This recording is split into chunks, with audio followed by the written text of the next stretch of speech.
from Los Angeles, I'm Jenny Taft. Here with Skip Bayless. Welcome to Undisputed. We are live from Los Angeles. I'm Jenny Taft. Here with Skip Bayless and Shannon Sharp. Good morning. Good morning. Good morning. Well, I guess that clinches it. New England now has its new Tom Brady. Mac Brady, your guy. Good luck with that, right? I don't know about all that. Huh? Skip, his arm looked a lot weaker last night than it did in Alabama. I thank you for saying that. His arm made Brady's arm look like Mahomes' arm, right? It did. Uh-oh. But he's very active. Here we go. He's very Little active. difference between the college game and the pro game. Oh, we're just getting started there. I promise we'll get to it, but we have some big Clippers news. And even though there is currently no timetable set for his return, we now know Kawhi will be sticking around in L.A. Yesterday, Kawhi agreed with the Clippers to a 4-year deal with a player option that is worth over $176 million, according to reports. So, Shannon, will he lead the Clippers to a championship during this contract? Skip, I'm going to look at it like this. Let's break it down like this. We do know that there's a likelihood that he's going to miss some of the season this year. Is it going to be some, or is it going to be all? He missed 15 games, he missed 30 games, or he says, you know what, guys, I'm going to make sure I'm totally healthy, because this is what we know about Kawhi Leonard in his history. He does not play hurt. So I'm going to say this year, I'm going to wash it up. I'm going to say he doesn't play at all. Even though I think there's a 50-50 chance he does play, but he missed some games. So, may I say you better hope he doesn't play this year? No, I want him to play. I want him to get, I want him to play. It doesn't matter to me. We don't worry about the other squad. We worry about what's in our locker room. But anyway, so that's 1 year.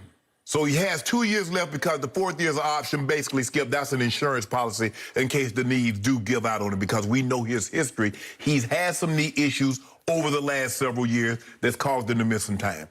I'm going to say they don't, Skip, because I don't believe the Nets, I don't believe Milwaukee, I don't believe the Lakers, I don't believe some of these other teams have some of the issues that they have. Now, when you have two guys on max deals, Paul George and Kawhi Leonard, it becomes very difficult for you to fill out your roster with significant players. Basically, you're getting guys on mid-level exceptions. You're getting guys taking the vet minimum. They did get an opportunity to sign Reggie Jackson back. He got some good money. He played really well for them last year. They invested a lot in Marcus Morris. He also returns. Terrence Mann is going to get more and more playing time. It seems like he's gaining confidence as the days go by.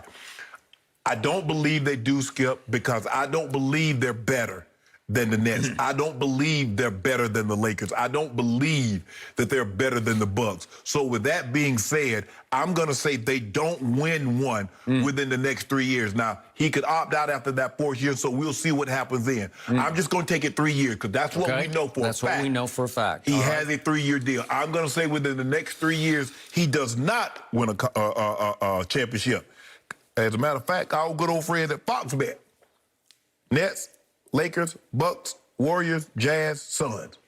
All are favored in front of your team. Well, that's in large part because of that injury. Well, is he healthy all of a sudden? If he were 100%, the Clippers might be up there right at the very top. First of all, if LeBron James was in year 12, we'd be number 1. You know that, I know that. So, yeah, but he's completely healthy, and he could stand on a yoga ball for a whole minute. There you go. Wow. There you go. I believe that LeBron James is going to play at the very minimum 2 more years. Now, Skip, will he be the same LeBron year 20, year 21? That remains to be seen. I'm concerned about year 19. We'll cross 28 and 21 bridges at a later date and time. I still believe Philly is in play for Dame Lillard. You put Joel Embiid and Dame together, that has the makings to being something really, really special. So to make a long story short, and I made a short story long, yes, I'm going to say no. You're going to say no. Okay, I'm glad you brought up that time frame, that span of 3 years, because that's what we know. That's what we know. And we also, given Father Time, given tapping LeBron on at least one of his shoulders at this moment, I'll give LeBron 3 more seasons. So it's pretty weird that it's concurrent, that it looks like Kawhi will play at least 3 more years for the Clippers, and LeBron probably will play 3 more years for the Lakers. They're like their 3 years overlap. Okay, match. Okay. Here we go. I believe with all my heart and soul that Kawhi Leonard will win at least one championship for the Clippers in the next 3 years.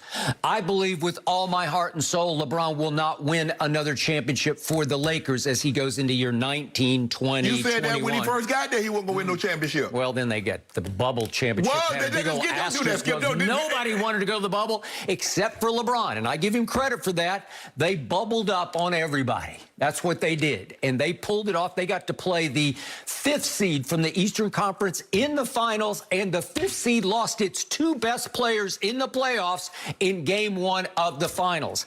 It has a big old shiny asterisk at the bottom of it, and you got a cubic zirconia ring, and I congratulate you for that in the bubble. Didn't the Spurs beat the Knicks one year as an 8th seed? Okay, I've never said no to that. I agree with that. That was a long time. That was ancient. It happened. Ancient David Robinson history. Happened. Yeah, okay, it did happen.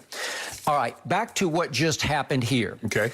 I believe there was a silver lining to what happened when Joe Ingles bumped Kawhi Leonard at the end of that game. Remember that game? You keep saying that like it's almost like you believe it was intentional. That's what you keep saying. That's what you keep sounding like. I'm not saying it was intentional because it didn't look that bad. Or can we see it? Just the Joe Ingles play. It's the end. They're about to tie the series up at 2-2, and it's at Staples. Why was he in the game? That's exactly my question, and I tweeted that immediately because there's 5:25 left in the game, and the Clippers are up 105-88. I don't know why, but it didn't look like a dangerous blow that was delivered, right? He just bumped him. Right. And it wasn't malicious. It wasn't intentional. He was just trying to stop his momentum. Right. It was just a cagey play by a guy who kind of plays more with his head than his body, right? And what happened, he came down just a little bit awkwardly and ligament tore. Not badly, but it tore enough he needed surgery. So at that point, it's 2-2, and you know what happened the rest of the way. Paul George rose and shone the rest of the way, and he really played well. He played like a superstar instead of just a star. But the point was that if that play doesn't happen, I believe that Kawhi Leonard would have shopped himself. I believe that he would have wanted to be more wined and dined on the open market by the Knicks or by Miami or whoever else might have jumped into the fray. And yet, once that went down, well, he's kind of stuck, right? Because now it's a little questionable whether he can play at all, as you just brought up, next year. So are you going to pay? It's like the Kevin Durant situation. You're going to pay for Kevin Durant even though you're going to miss the whole first year with him? Yes, you are.